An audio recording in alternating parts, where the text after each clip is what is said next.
This is my ebook, one of my ebook reader, which I bought during the pandemic.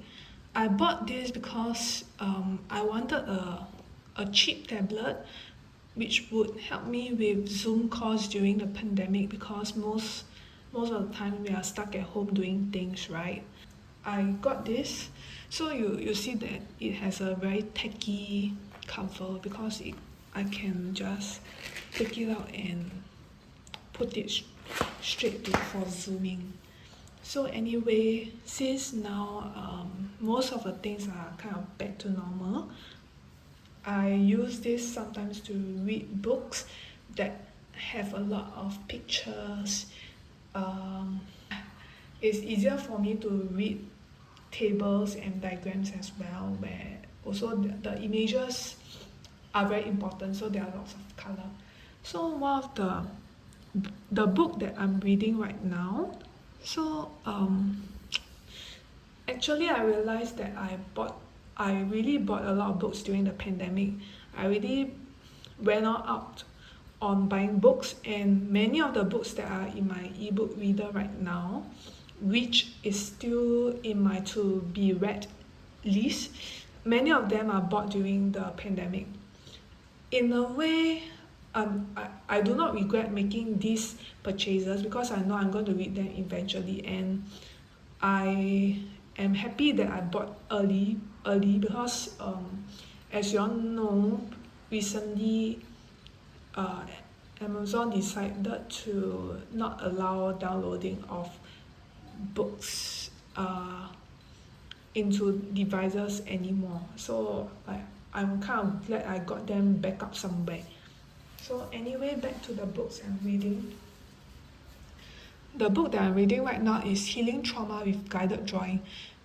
You can see that there are already a lot of pictures on the cover, and so in a way it has to be read on a color tablet. I also have a Kindle, but that's the very early version in black and white, the cheapest version as well. I just wanted to read book. This book talks about reading about how to facilitate guided drawing to help people kind of deal with their own difficulties in life. And for example, what you are seeing on the screen right now are two pictures from the same person, and how like within the book the author talks about different shapes, the way the clients draw their shape. You can see and guide them towards a better versions of healing, and for them to find out better versions of themselves. I was not sure what to expect when I read this book. When I was starting to read this book, I was actually quite afraid that it's going to be very very dry. But of course, it says you will expect some explanations and some dry instructions, right? When I read all this, it did not feel boring for me. I enjoy everything. So I also got another book from her. It's Healing Trauma in Children with Clay Field Therapy. So from the same author. I will read it. So this book, Braiding Sweetgrass, I believe I do not need much more explanation on this book because it's a very popular book. I read this in the Libby app. I placed a hold, and it took me almost 6 months before I managed to get my copy. And of course, when I read it, I love it so much that I decided to buy a copy for myself so that I do not have to wait for so long. She has another book which is Gathering Moss. I won't be showing it here. I also have it in my ebook reader. I prefer that book more because I love moss, but I think that everyone should try to read Braiding Sweetgrass as a I do not like very dry stuff, so like what I say just now. Um, but I I used to watch a lot more nature documentaries when I was young on the free-to-air TV, but now that there are much more things and I have difficulty sleeping, so I try to sleep earlier. And so, the free-to-air tends to show them late at night, so I do not have time to watch them anymore. So in a way, I have not been touching kind of like nature documentaries in a very long time until I read this book. I have, of course, I read similar books on and off, but this is the book that reminded me that of how I love my nature documentaries to be like. There's lots of stories, lots of while not sacrificing on the learning part, which I always like to learn about why maybe plants and animals are the way they are. When I read this book, I cried. I also cried when I read her Gathering Moss. So there's nothing much more for me to say. I really like this book and Gathering Moss. This book was introduced to me by my friend. I read it until last year. I read about half, maybe one quarter of the book last year, but I haven't been finishing this book. So I expect to read it slowly. Complex PTSD from surviving to thriving. What I like about this book is when I went through the content, it really feels as if the author is speaking directly to me. It's the way that how I tend to act when I give advice to people. So in a way the style of writing speaks to me because it is practical. It is there's empathy there. There are a lot of tips. I already highlighted a lot in the book on how to find our own triggers. So, but I cannot say more about the book because I haven't finished reading it. Yeah.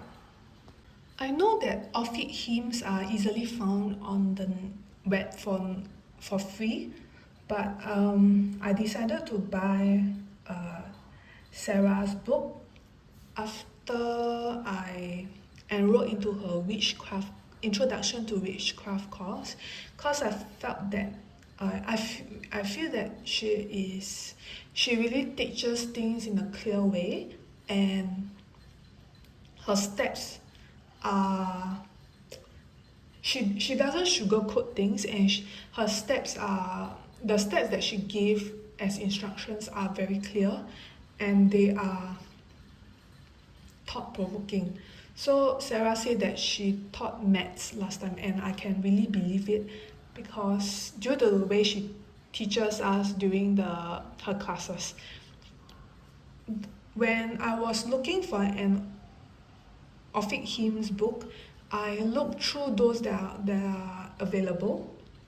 So I know that some of my friends had other copies of Orphic hymns, so I told them to maybe send me a snippet of the first Orphic hymn, which belongs to Hecate. Let me go to Hecate. Because I know that because the sample shows the prayer to Hecate for this book, so I wanted to compare against other versions and editions to find which one speaks to me. So I wasn't very sure about the Hecate hymn, but now I have this picture of her printed out on my altar and colored in. So Hecate has grown to become a patron goddess that I like to rely on as well in her aspect as a key holder. So I wasn't very I when I read this, I kind of feel that maybe this is a book for me because I like, other than just the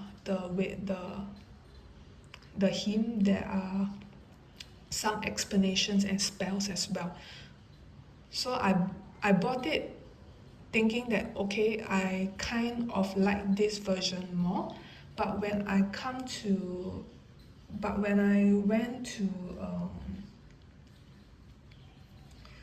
the hymn to Artemis, who I love a lot, she is also on my altar, and I consider her my first patron goddess. So when I got this book and I read her hymn, I felt so much that I knew that this is the correct book for me. Other deities that I've grown to like is the one on Hypnos, Passatia, and Onuros. Yeah. I also got this book by Benevolent, I Ching the Oracle. I took classes on the I Ching in their not exactly on I Ching, but the plum blossom divination method, which uses some aspects of I Ching. So I had to read what are some of the things, like the hexagrams and all this, and because the language used is in those literary form of Chinese or Mandarin, it was hard for me to understand.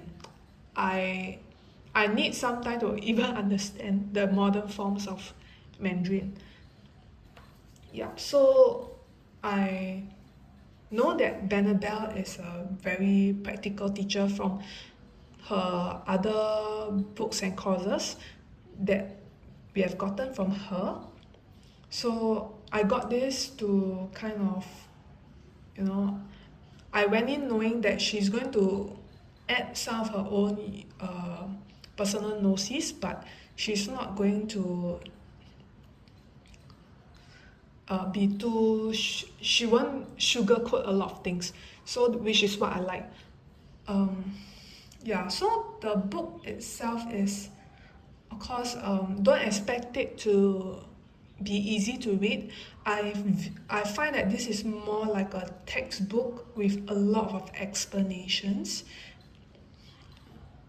But of course, like, let's go to my favorite hexagram, Kan, the Abyss.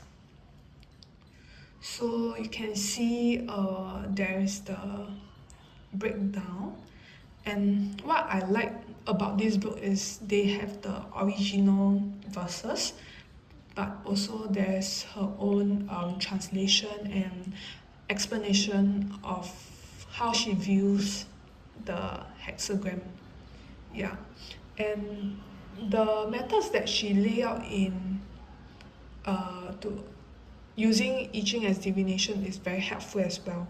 I took a lot of notes, but if you look at this, you will know why I really had to read this on the ebook reader like this, because there's a lot of text and tables.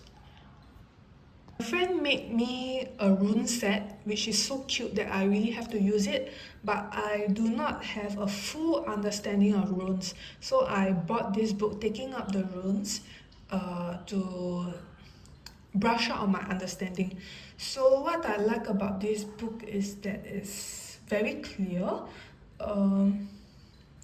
Okay, let me go to maybe my favorite rune, which is no, it's not really my favorite rune, but I like ice. Okay, so they lay out this way, and there is a very nice explanation about the kind of a condensed meaning and the verses that led up to why it is the way it is read now. Then this book is kind of broken into two parts. The first part is all about all these explanations, and then the second part contains a bit more about doing spells in a group, doing things together in a group. So let me go like so. You can see part 2 rituals.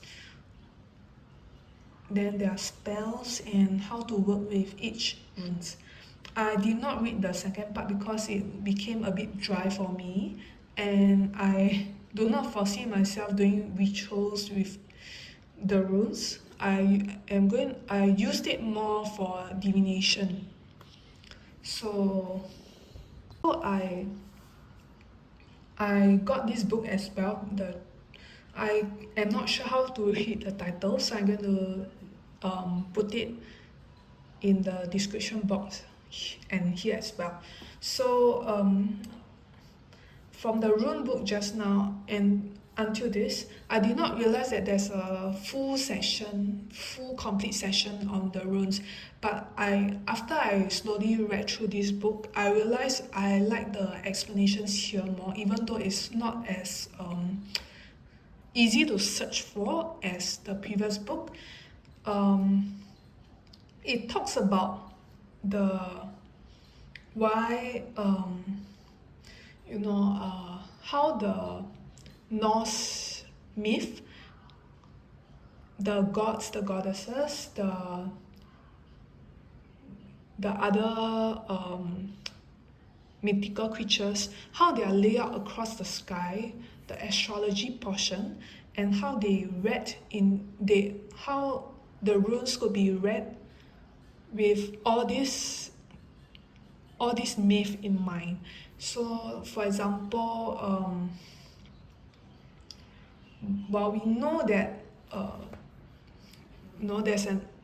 there are several runes which relates to Odin, but how? So there's a really expanded session,